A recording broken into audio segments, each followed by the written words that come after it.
My name is Elaine Porter. I'm in my late 30s, and for most of my adult life, I've been someone people describe as steady, dependable, low maintenance. The kind of person who doesn't demand much space in a room and rarely takes up more than she's given. I've learnt that when people say those things about you, they usually mean something else too. She'll be fine. She doesn't need special consideration. She won't make things uncomfortable by asking questions. And if she's left out, it's probably for a good reason. I work, I live quietly, I pay my bills, and I don't live in extremes. I don't post my life online, I don't announce my struggles, and I don't ask my family for help. That combination has made me easy to misunderstand. Or maybe easier not to look at too closely.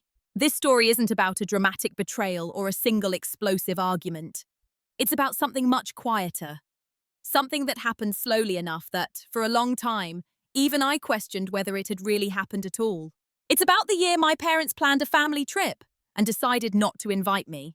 Not because there was a fight, not because I'd done something wrong, but because, as they put it, they were worried I couldn't afford their lifestyle. They said it gently, carefully, almost lovingly. They framed it as concern, as protection, as practicality. And that's what made it so hard to see clearly. This story follows what came after that moment. Not just the exclusion itself, but the pattern it revealed. The role I had quietly been assigned in my own family. The way small dismissals, when left unchallenged, solidify into expectations. And how silence, when chosen deliberately, can become something very different from weakness. There is no revenge here, no shouting match, no scene where someone finally gets what they deserve. That's not how real emotional justice usually works. Most of the time, it unfolds without an audience, without raised voices, and without anyone realizing the moment they crossed a line until it's far too late to step back. I'm telling this story honestly, not to vilify my parents or to cast myself as a victim. I don't believe in flattening people into villains. I believe in patterns, in systems, in the quiet agreements we never remember consenting to. If you've ever been excluded in the name of concern, if you've ever been told something was for your own good, even as it left you standing outside, if you've ever wondered whether staying quiet was keeping the peace or simply teaching others what they could get away with, then you may recognize parts of yourself in what follows. Before we begin, let me ask you something gently. Have you ever looked back at a moment you dismissed as not a big deal and realized later that it changed far more than you expected? To understand why being excluded from that trip mattered, you have to understand who I was to my family long before it happened. I was the reasonable one, not the most successful, not the one with the biggest personality, not the one who caused concern or excitement. I was the one who adapted, the one who adjusted her expectations quietly so no one else had to feel uncomfortable. Growing up, I learned early that attention was a limited resource. My younger brother needed it loudly. He struggled in school, pushed boundaries, demanded reassurance. My older sister attracted it naturally. She was charismatic, expressive, the kind of person people lean toward without realizing it. I fell somewhere in between, and instead of fighting for space, I learned to make myself smaller. Not invisible exactly, useful. I was the one who remembered birthdays without reminders, the one who showed up on time, the one my parents described to others as easy or low maintenance, as if those were fixed personality traits rather than skills I'd practiced for years. When I moved out, no one worried. When I chose a stable career instead of a flashy one, it was met with polite approval. When I didn't ask for help, it confirmed what they already believed, that I didn't need much. And over time, that belief hardened into an assumption. At family gatherings, I was included by default, but not centered. Conversations moved around me rather than toward me. Decisions were announced, not discussed. If something didn't quite work for me, I was expected to adjust. And I usually did. Not because I lacked opinions, but because I understood the unspoken hierarchy. Harmony mattered more than my discomfort. I told myself this was maturity. When my parents talked about money, they spoke in generalities. They never asked directly how I was doing financially. I never volunteered details. My life didn't look extravagant from the outside. No luxury car, no designer clothes, no social media evidence of indulgence.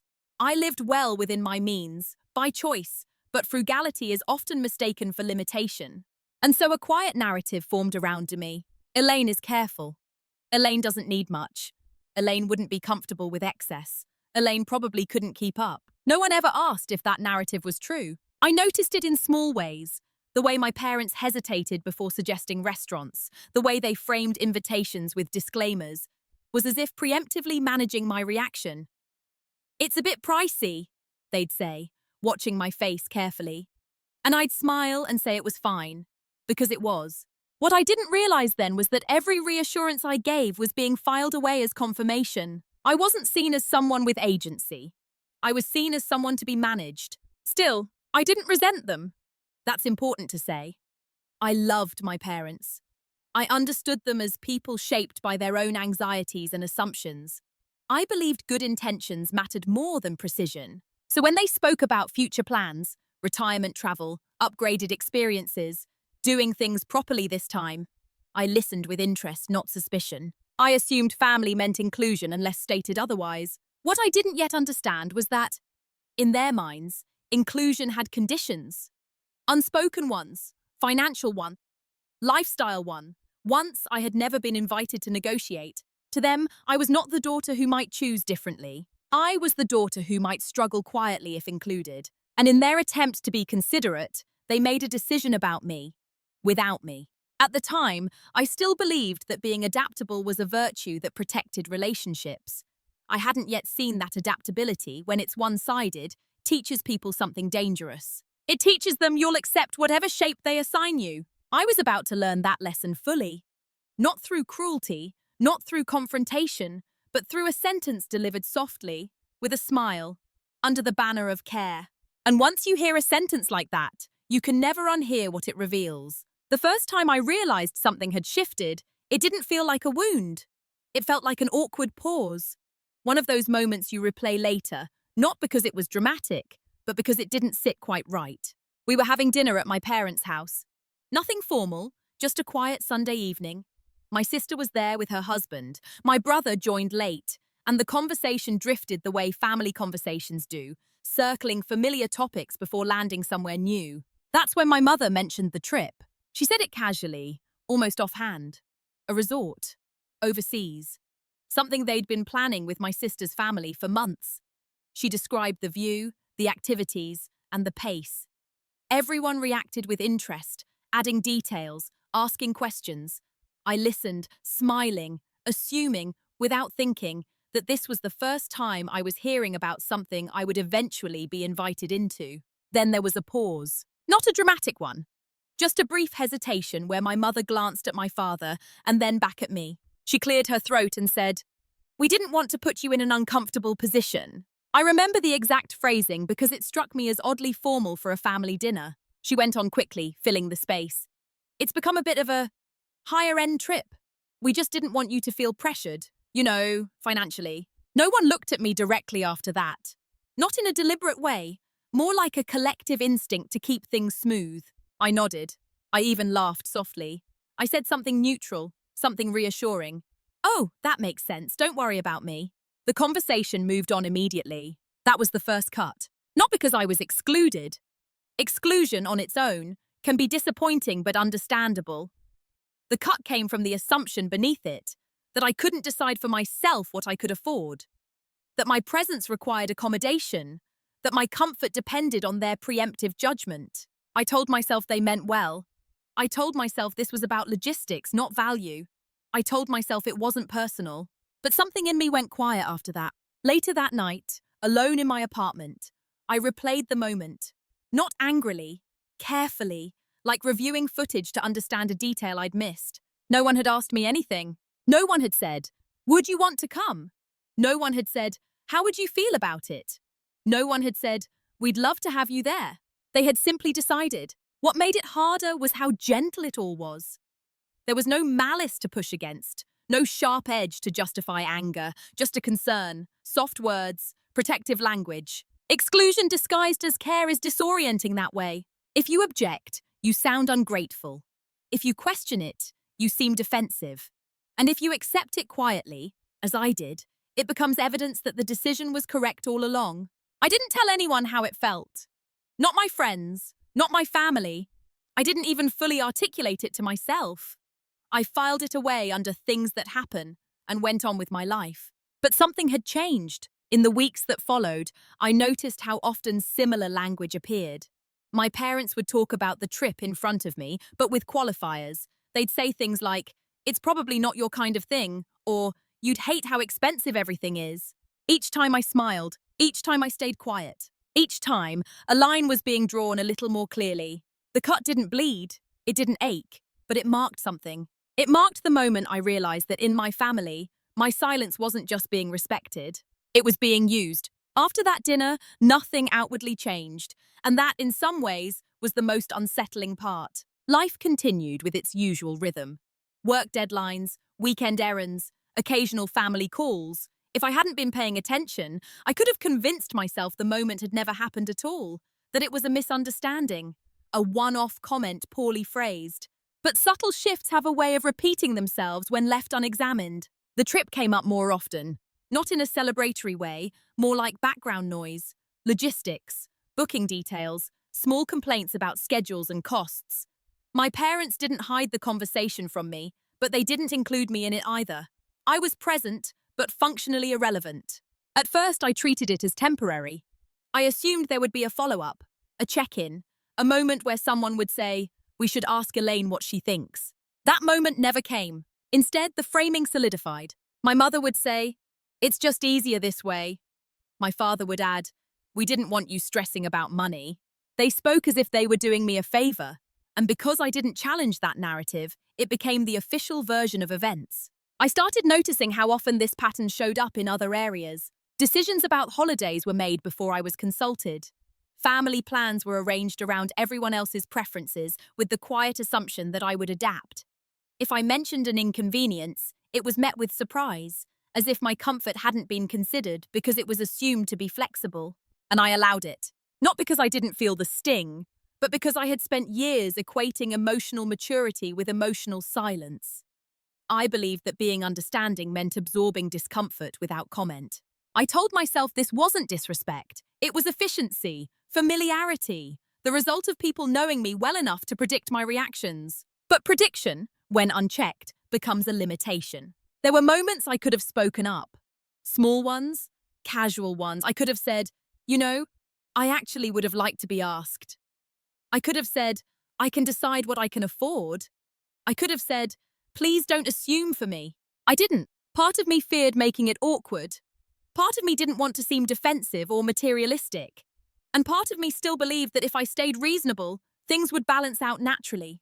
Instead, they tipped further. My sister began to mirror my parents' language. She'd say things like, "You wouldn't enjoy this anyway," or "It's probably not worth it for you." Not unkindly, almost protectively. And every time I nodded along, I reinforced the story they were telling themselves. What I didn't see then, but understand clearly now, is that respect doesn't erode in one dramatic moment. It erodes through repetition, through small exclusions that go unchallenged, through assumptions that harden into identity. I became the one who's fine with less. And when you're seen that way long enough, people stop imagining you with more agency, more ambition, more choice. There was a strange loneliness in that realization. Not the loneliness of being unloved, but the loneliness of being misunderstood by people who believed they knew you intimately. I wasn't angry yet, I was tired. Tired of adjusting, tired of being preempted, tired of feeling like my presence came with invisible terms and conditions. Still, I said nothing. I convinced myself that naming the pattern would make it bigger than it was. That silence was the adult response, that drawing boundaries over something so minor would be indulgent. But what I was really doing was normalizing a dynamic that didn't serve me. I was teaching them that my exclusion didn't require explanation, that my feelings were optional, that decisions about my life could be made without my input. And once that lesson is learned, people rarely unlearn it on their own. By the time I noticed how deeply the pattern had settled, it had already shaped the way they spoke to me, planned around me, and imagined my future. I hadn't been pushed aside. I had been quietly placed somewhere and left there. It took me longer than I'd like to admit to realize that what was happening wasn't situational. It was structural. I wasn't being excluded because of a single trip, or a misunderstanding about money, or a moment of poor communication. I was being treated according to a role I had been quietly performing for years. The reliable one, the adaptable one, the one who doesn't make things complicated. Once I saw it that way, I couldn't unsee it. I began noticing how often I was placed in supportive positions without being asked. I was the one expected to adjust schedules, the one who could figure something out, the one whose preferences were considered last, if at all. When my parents needed help organizing paperwork, they called me.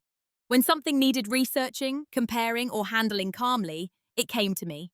But when it came to experiences, celebrations, indulgences, big moments, I was suddenly someone who needed to be shielded. It wasn't cruelty, it was categorization. They had sorted me into a box labeled capable but limited. And once someone assigns you a box like that, everything you do is interpreted through it. My careful spending became evidence that I couldn't afford more. My calm demeanor became proof that exclusion didn't hurt me. My silence became consent. I realized that I wasn't seen as someone who chose simplicity. I was seen as someone who had no other option. That distinction matters, because choice implies power, limitation implies dependency. The irony was that I was, by every measurable standard, independent. I paid my own way. I had savings, I had options, but none of that fit the story they'd written, so none of it registered. And I had helped write it. I had spent years minimizing myself in small ways, downplaying successes, avoiding conversations about money, brushing off slights, because I thought it kept relationships smooth. What it actually did was make my inner life invisible. There was a moment, sometime after the trip details were finalized, when my mother said, "You're just so easy, Elaine. We never worry about you." She meant it as praise. I heard it as confirmation. They didn't worry about me because they didn't imagine me needing anything. No consideration, not inclusion, not an agency. I wasn't someone whose absence would disrupt the picture. That realization hurt in a way I didn't expect. Not sharply, not dramatically, more like a dull pressure behind the ribs, the kind you carry around because you don't know where to set it down. For the first time, I asked myself a question I'd avoided for years. What do they actually see when they look at me? The answer wasn't flattering or cruel, it was incomplete. They saw the version of me that made their lives easier, and I had to confront an uncomfortable truth. As long as I kept performing that role, nothing would change. I didn't want to confront them. I didn't want to explain myself or demand understanding. That kind of confrontation had never felt natural to me, and I wasn't interested in forcing a reaction. What I wanted, though I couldn't yet articulate it, was to step out of the role entirely. Not loudly, not dramatically, but definitely. The trip itself wasn't the turning point. That would come later. But this was the moment I stopped seeing myself as misunderstood and started seeing myself as strategically underestimated. And that distinction changes everything. Because when you realize people don't see your full range, you have two choices. You can correct them, or you can let them continue while you prepare. I didn't decide anything yet, but for the first time I stopped trying to be easy. I started paying attention instead. The shift didn't happen during an argument. There was no confrontation, no raised voice, no moment where I finally said what I'd been holding back. It happened on a quiet Tuesday morning, in my own kitchen, while making coffee. I was standing there, half awake, listening to the familiar sounds, the kettle, the hum of the refrigerator, when my phone buzzed. It was a message from my mother. A photo, actually. The kind she sends without thinking. It was a picture of a balcony overlooking the ocean. The caption read, "Your sister found the perfect place. So excited." That was all. I stared at the screen longer than necessary. Not because the image upset me, but because of what it assumed. It assumed I was an observer. It assumed I would be happy to watch this from the outside and offered updates rather than invitations. It was assumed that sharing the experience with me wasn't necessary, as long as they shared it around me. Something in me settled in that moment. Not anger, not sadness. Clarity. I realized that nothing I said in response to that photo would change how I was being positioned. A polite reply would affirm the dynamic. A passive-aggressive one would make me look petty. Silence would be interpreted as indifference. The shift wasn't about what I did next. It was about what I stopped expecting. I stopped waiting for them to see me differently. That sounds small, but it was profound. Because up until then, a part of me had been holding space for correction. For an apology that would arrive once they realized how it felt. For a conversation where I'd finally be understood. Letting go of that expectation was like setting down a weight I hadn't realized I was carrying. I made my coffee, I sat at the table, and for the first time, I asked myself a question that had nothing to do with fairness or family harmony. What do I want my life to look like, without reference to how I am perceived? The answer didn't come all at once, but I knew what it wasn't. It wasn't centered around explaining myself. It wasn't built on the hope of being included. It wasn't dependent on anyone's permission. That day I went to work as usual. I did my job. I spoke to colleagues. I handled problems. Nothing externally marked it as significant. Internally, something had changed direction. I began noticing how often I adjusted my choices based on anticipated reactions. How frequently I filtered myself to maintain a version of me that others found comfortable. And how rarely that effort was reciprocated. That realization didn't make me bitter. It made me precise. I didn't feel the urge to confront my parents or my siblings. I didn't want explanations. I didn't want apologies. I understood now that their behavior wasn't about malice. It was about habit. And habits don't dissolve through emotional appeals. They dissolve when the conditions that sustain them disappear. So I made a quiet decision. I would stop offering information that wasn't requested. I would stop cushioning my boundaries with reassurance. I would stop making myself legible in ways that invited assumption, not as punishment, as recalibration. From the outside, nothing changed. I still answered calls. I still visited. I still listened. But internally, I stopped volunteering my inner life for misinterpretation. Silence for the first time wasn't avoidance. It was a choice. I didn't yet know what this choice would lead to.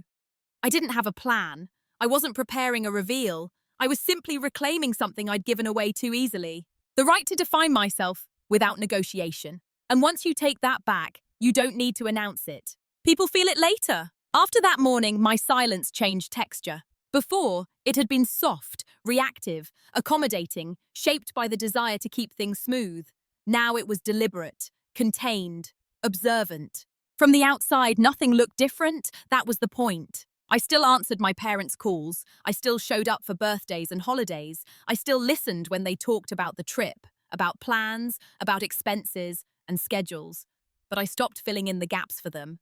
When my mother said, "You wouldn't enjoy this kind of place," I didn't reassure her. I didn't laugh it off. I simply nodded and let the sentence land where it belonged. When my sister talked about costs and logistics, I didn't downplay my comfort or explain my choices.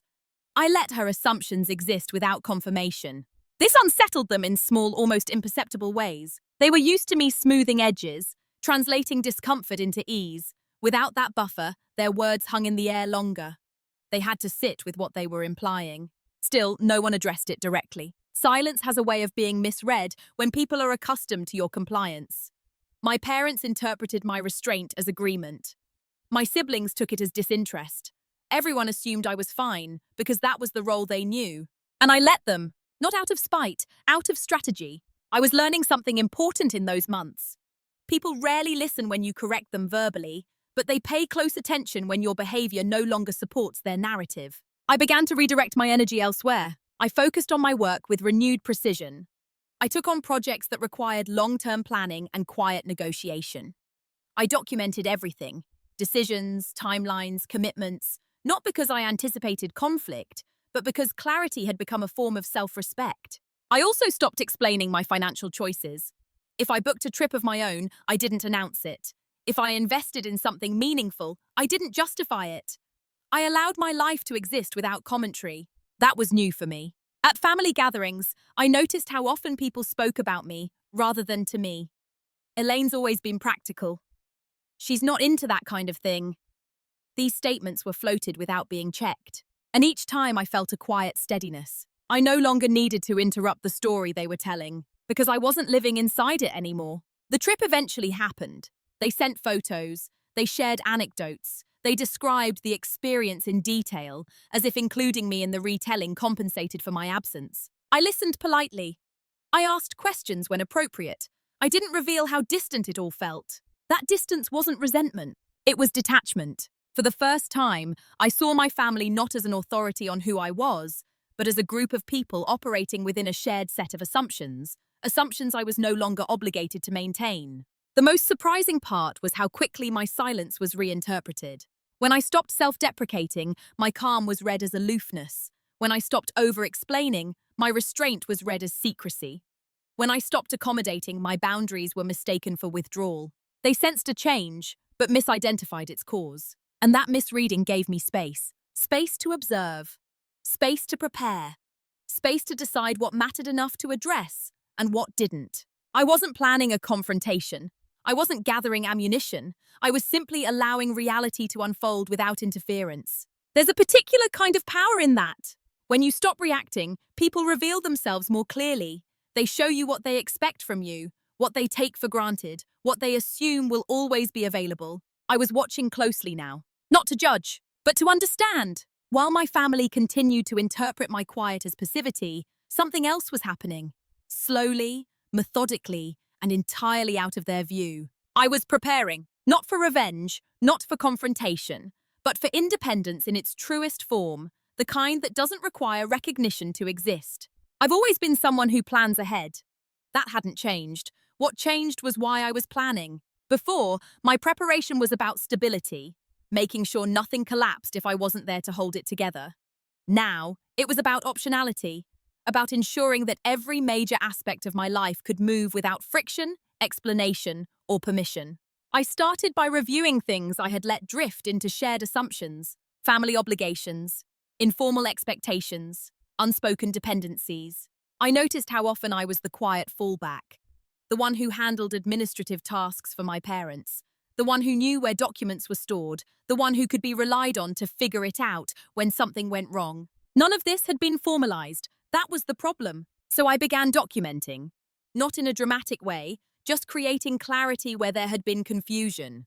I organized files, I made notes, I updated the records, I ensured that anything I handled could be handled by someone else, if needed. At work, I did the same. I tightened systems, I cross-trained colleagues, I made my role resilient, not indispensable. There's a misconception that power comes from being irreplaceable. In reality, power comes from being able to leave without chaos. I also took a hard look at my finances, not because I was struggling, but because I had allowed others to believe I might be. I reviewed my accounts, my investments, and my long-term plans. I streamlined, I consolidated, I made choices that prioritized flexibility over appearance. I didn't feel the need to prove anything, I just wanted certainty. In the process, I noticed how much of my identity had been shaped by contrast, by being less than, in a family that valued visible markers of success, and how quietly I had internalized that comparison, even when it didn't reflect reality. Letting go of that comparison was liberating. I began traveling on my own. Nothing extravagant, just purposeful. Places I chose because they mattered to me, not because they impressed anyone. I didn't post photos, I didn't share itineraries. I existed without being narrated. My family didn't notice. Or if they did, they didn't comment. Their image of me remained static, careful, contained, predictable.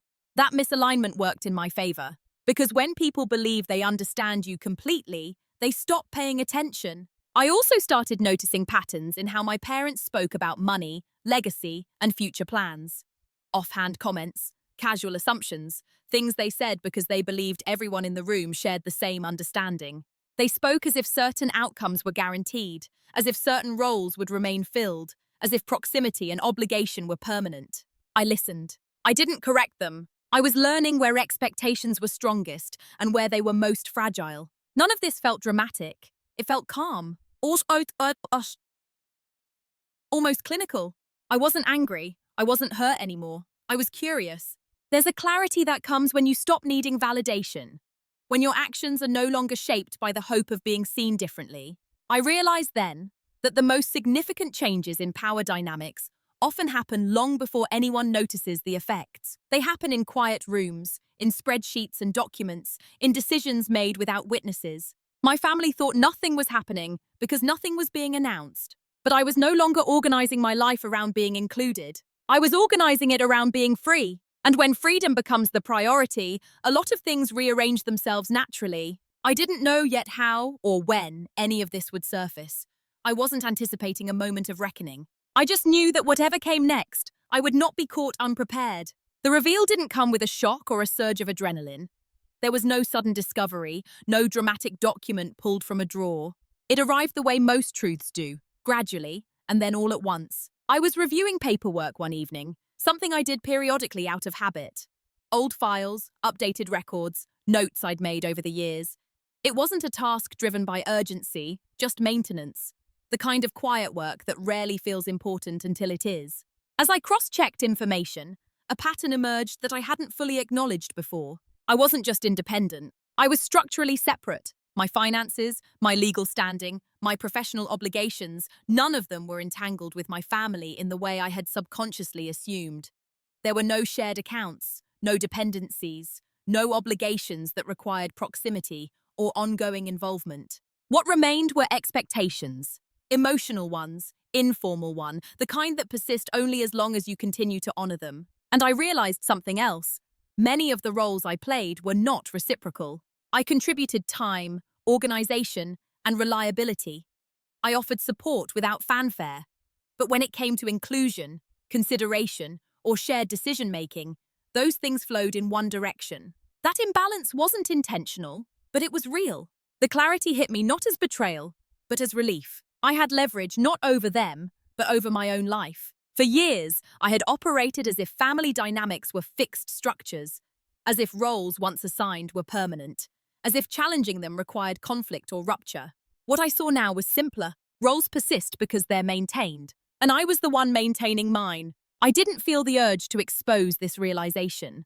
It wasn't something to announce. It didn't need witnesses. In fact, its strength came from being private. I sat there for a long time, not thinking about what they had done, but about what I had allowed. Not with self-blame, with understanding. I had believed that loyalty required proximity, that care required availability, that love meant staying in position, even when the position no longer fit. Letting go of that belief was like exhaling after holding my breath for years. The trip, once the central emotional reference point, felt distant now, almost irrelevant. It had been a catalyst, not the core issue. The core issue was this.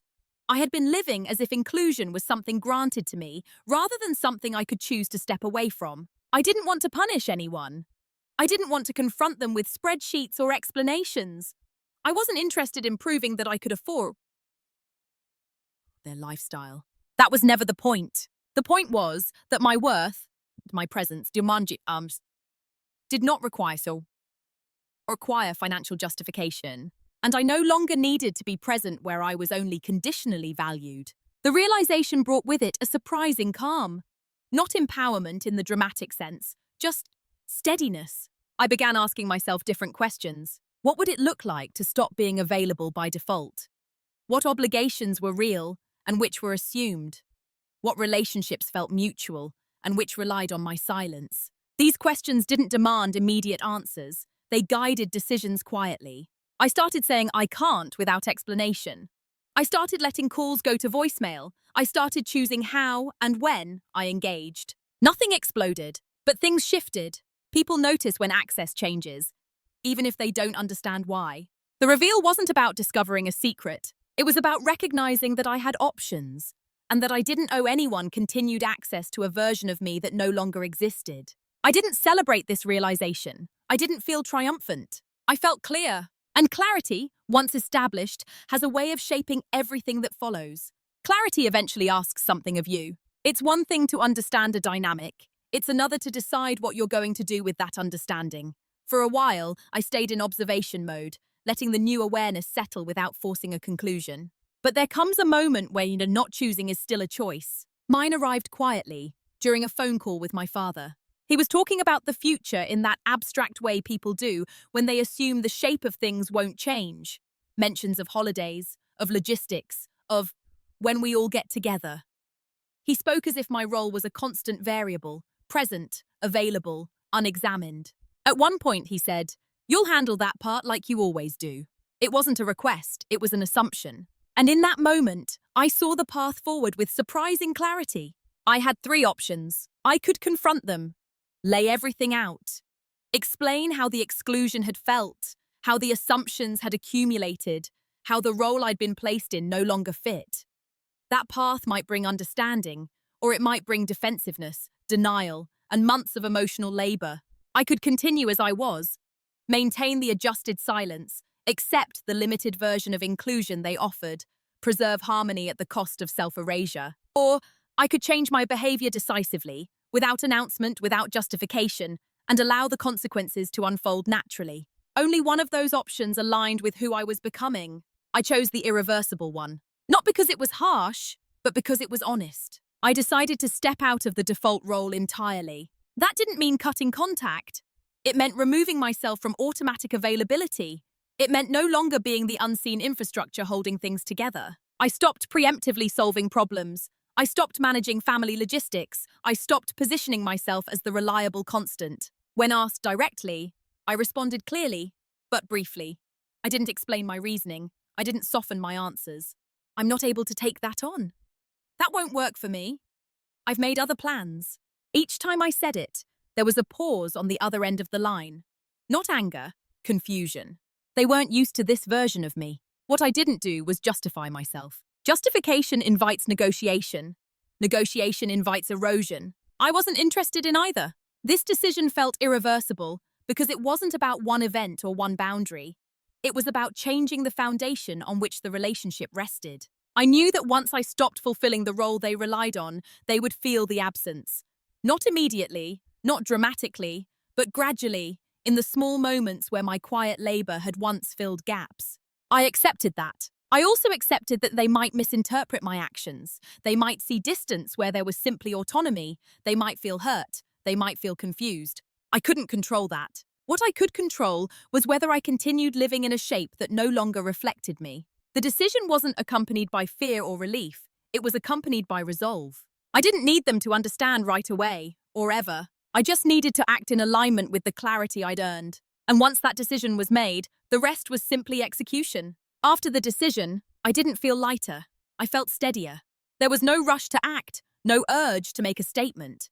What I had chosen required consistency, not intensity, quiet follow-through, not explanation. So I moved in silence. I started with the practical things, the kind that rarely register as emotional, but carry the most weight over time. I adjusted my schedule so it was no longer built around family availability. Weekends became mine again. I traveled when I wanted, rested when I didn't. I stopped rearranging my life to remain accessible. When my parents asked for help with documents or planning, I responded politely, but briefly.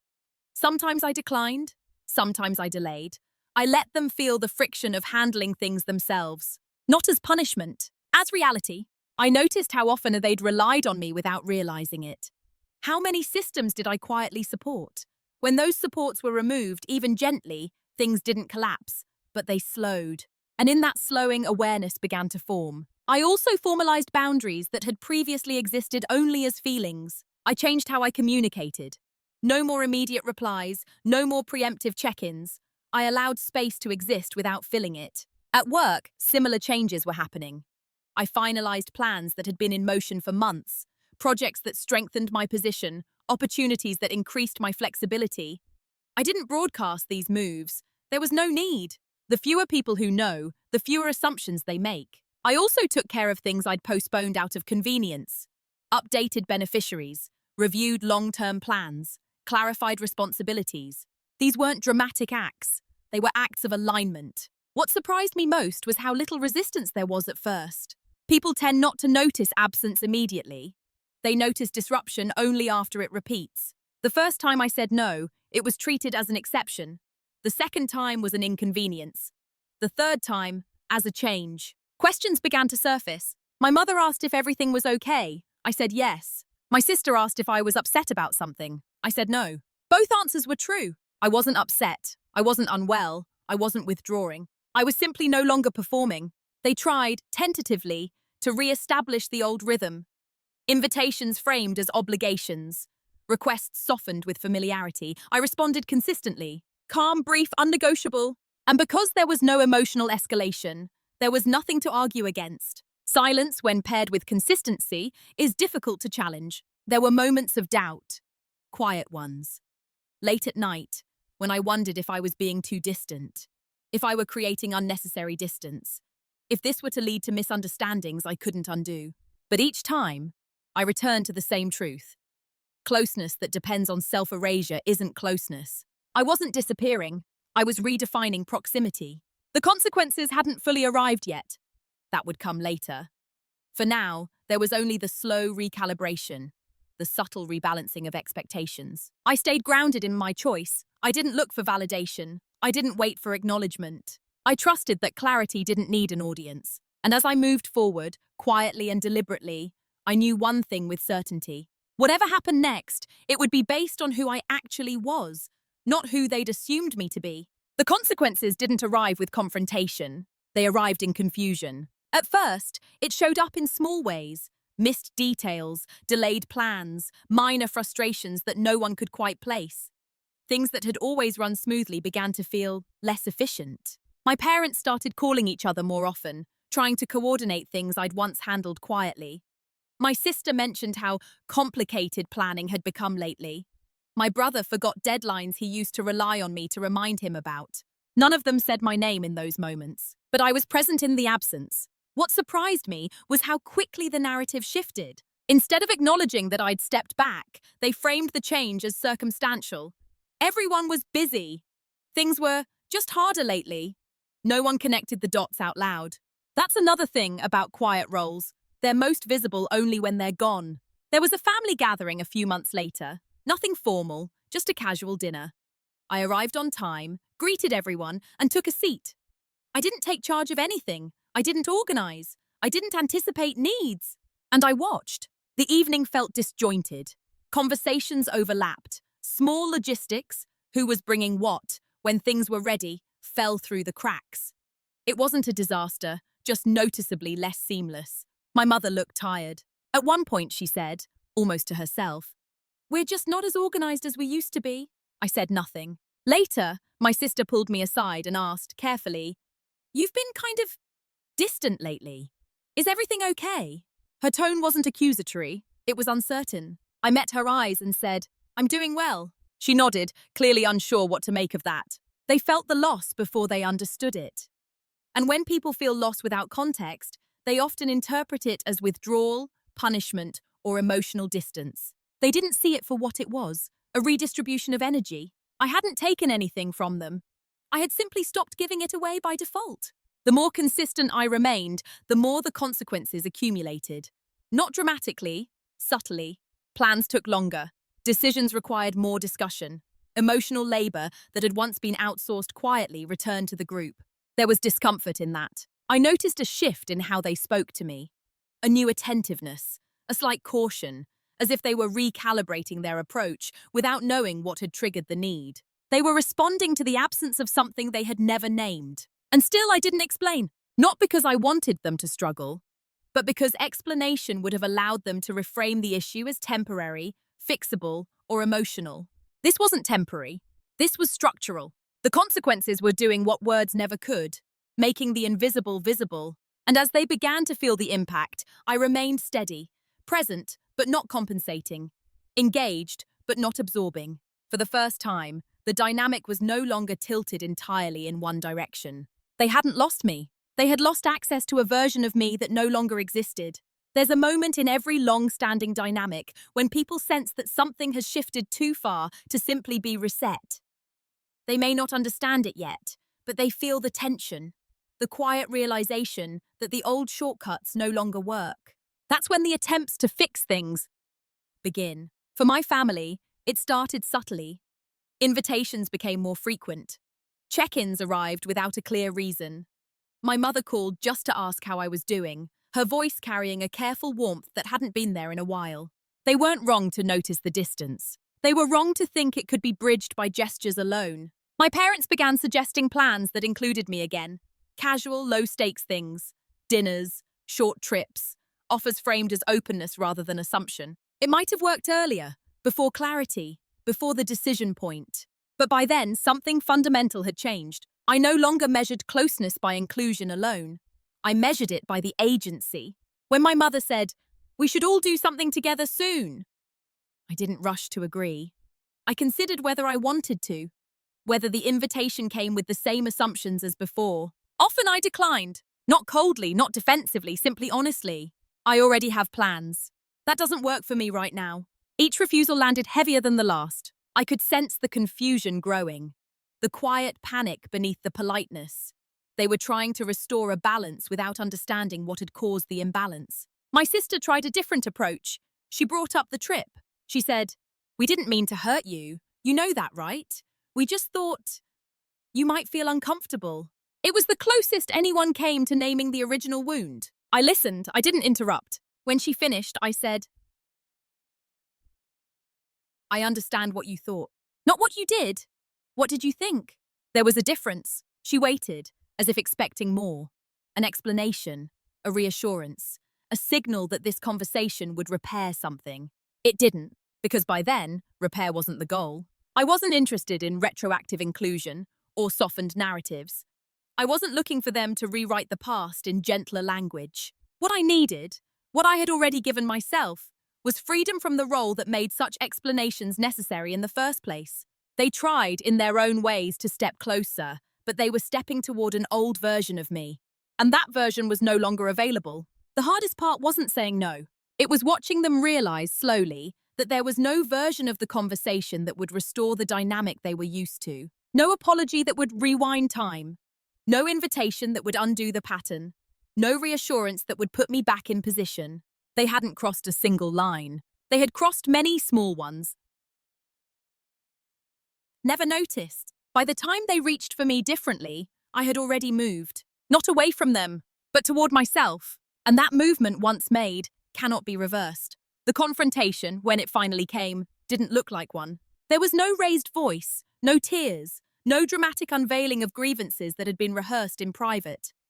It happened in my parents' living room, on an ordinary afternoon, with daylight still filtering through the curtains. My mother had asked if we could talk. I agreed.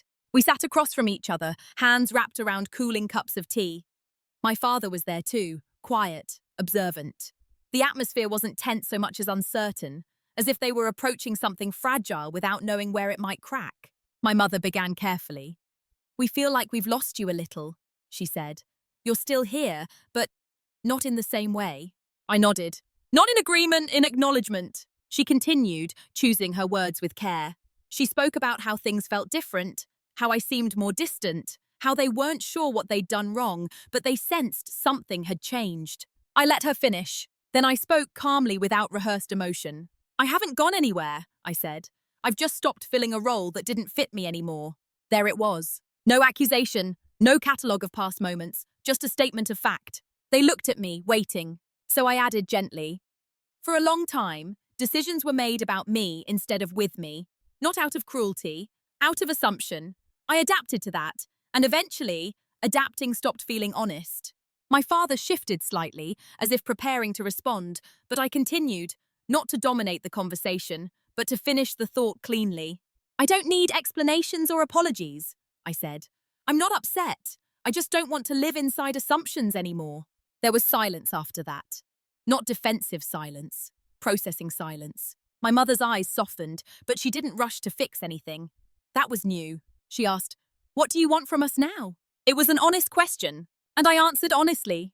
"I want to be asked," I said, "and I want it to be okay if the answer is no. No ultimatums, no conditions, no emotional bargaining. Just clarity." They didn't fully understand. I could see that. Years of habit don't dissolve in one conversation, but they understood enough to realize that this wasn't a phase, and it wasn't punishment. It was a boundary. The conversation ended without resolution, and that was fine. Resolution had never been the point. What mattered was that I didn't shrink. I didn't over-explain. I didn't soften the truth to make it easier to swallow. I spoke as myself, calm, present, unmoved. And in doing so, I left the room with something I hadn't carried in before. Not closure, but integrity. After that conversation, nothing snapped into place. There was no sudden harmony, no dramatic shift in how my family related to me. What changed was quieter and far more durable. I no longer felt the need to monitor myself around them. I didn't scan conversations for moments where I should soften, explain, or adapt. I didn't feel responsible for managing the emotional temperature of the room. If something didn't work for me, I said so. If I wanted to participate, I chose to. If I didn't, I didn't. That simplicity was new. My parents began to ask before assuming. Not always, not perfectly, but enough that I noticed the effort. Sometimes the asking felt tentative, like they were relearning how to approach me without a script. I appreciated that, quietly. My siblings adjusted more slowly. They were used to the old version of me, the one who filled gaps without being asked, who made things easier without needing acknowledgement. Occasionally, they still reached for that version. And occasionally, I reminded them, with calm consistency, that she wasn't available. There was no bitterness in it, just accuracy. What surprised me most was how this shift affected my sense of self beyond my family. I took up more space at work. Not louder, not more aggressive, but more present. I stated preferences. I declined projects that didn't align with my priorities. I stopped confusing reliability with obligation. People adjusted. They always do. I also became more selective about where I invested my energy. I spent more time with people who asked questions rather than made assumptions, who were curious instead of comfortable, who didn't require me to perform a version of myself to remain included. That changed the texture of my life. I didn't feel hardened. I felt clear. The wound that had once been about invisibility wasn't erased, but it was no longer active. It didn't guide my choices or shape my reactions. It simply existed as part of my history, not my identity. I understood now that quiet dominance isn't about control or withholding. It's about alignment, about refusing to be defined by convenience or misinterpretation. I didn't need my family to fully understand my transformation for it to be real. I just needed to live it consistently. Consistently. And I did. There's a particular kind of pain that comes from being excluded gently, not pushed away, not rejected outright, just quietly managed in the name of care. For a long time, I believed that because the intention wasn't cruel, the impact didn't count. I told myself that being understanding was the same as being respected, that staying quiet preserved love. What I learned is this. When exclusion is disguised as concern, it teaches you to doubt your own authority over your life. The trip was never really about money or lifestyle. It was about who was allowed to decide where I belonged. And for years, I let that decision be made without me. Not because I agreed, but because I didn't want to disturb the peace. But peace that requires self-erasure isn't peace. It's a postponement. There was no moment of triumph in stepping out of that role. No apology that fixed everything. No dramatic reversal where someone finally admitted they were wrong. What there was instead was something quieter and far more lasting. Choice. I chose to stop performing a version of myself that made others comfortable at my expense. I chose to let assumptions stand uncorrected until they collapsed under their own weight. I chose consistency over explanation and alignment over approval. And in doing so, I learned that emotional justice doesn't arrive as vindication. It arrives as freedom. Freedom to be present without shrinking. Freedom to be included without condition. Freedom to step away when inclusion is offered too late or on terms that no longer fit. My relationship with my family didn't end. It changed. It became slower, more deliberate, less automatic. And that's okay, because closeness that is chosen feels very different from closeness that is assumed. If there's one thing I hope you take from this story, it's this. Being underestimated is not a flaw. It's a position. You don't have to correct it loudly. You don't have to prove anything. You don't have to explain your worth to people who benefit from misunderstanding it. Sometimes, the most powerful thing you can do is step out of the frame and let people notice what's missing. So I'll leave you with a question, and I'd genuinely like to hear your thoughts in the comments. Have you ever been excluded for your own good? And if so, what did it take for you to decide whether staying quiet was protecting the relationship or costing you yourself?